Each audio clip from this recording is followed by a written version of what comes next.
നാട് മുഴുവൻ വികസനമാണെന്നാണ് LDF സർക്കാർ അവകാശപ്പെടുന്നത്. മൂന്നാം വട്ടവും ഭരണം കിട്ടുമെന്ന് LDF പറയാൻ കാരണം തന്നെ വികസനമാണ് അവരുടെ മുഖമുദ്ര എന്നതാണെന്നും പറയുന്നുണ്ട്. ഈ വികസനവും മേന്മയും എല്ലാം ദേശാഭിമാനി പത്രത്തിന്റെ 1-ാം പേജിൽ മാത്രമാണ് ഒതുങ്ങിയിരിക്കുന്നത്.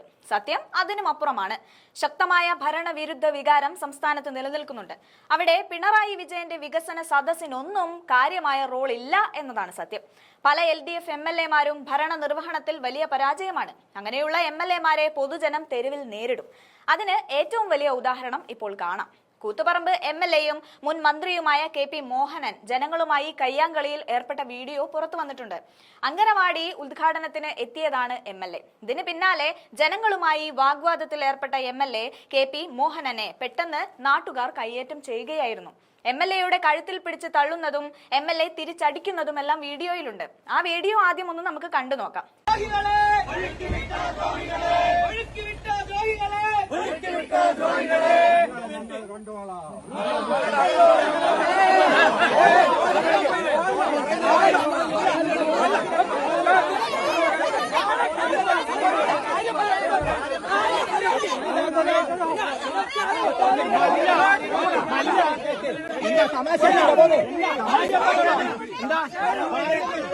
കൂത്തുപറമ്പ് എന്നത് CPM-നെ സംബന്ധിച്ച് അവരുടെ തട്ടകമാണ്. ആ നാട്ടിൽ നിന്ന് തന്നെയാണ് പിണറായി സർക്കാരിലെ ഒരു MLA-ക്കെതിരെ ജനങ്ങൾ കയ്യേറ്റവുമായി രംഗത്ത് വന്നിരിക്കുന്നത്. ഇത് LDF സർക്കാരിന്റെ പരാജയമാണെന്ന് പ്രതിപക്ഷം ആരോപിക്കുന്നുണ്ട്. അതേസമയം MLA-യുമായി നാട്ടുകാർക്കുണ്ടായ വ്യക്തിപരമായ അഭിപ്രായ ഭിന്നതയാണ് കയ്യാങ്കളിയിലേക്ക് എത്തിയതെന്നാണ് ഭരണപക്ഷം പറയുന്നത്. അതിന് LDF എന്നത് ഒരു ഘടകമല്ലെന്നും ഇടതുപക്ഷം പറയുന്നുണ്ട്.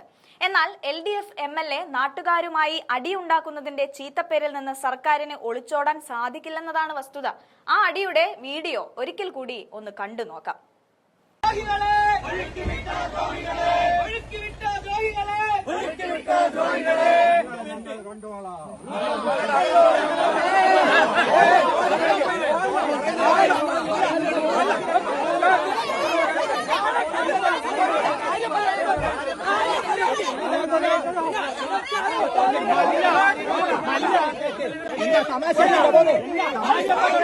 എന്താ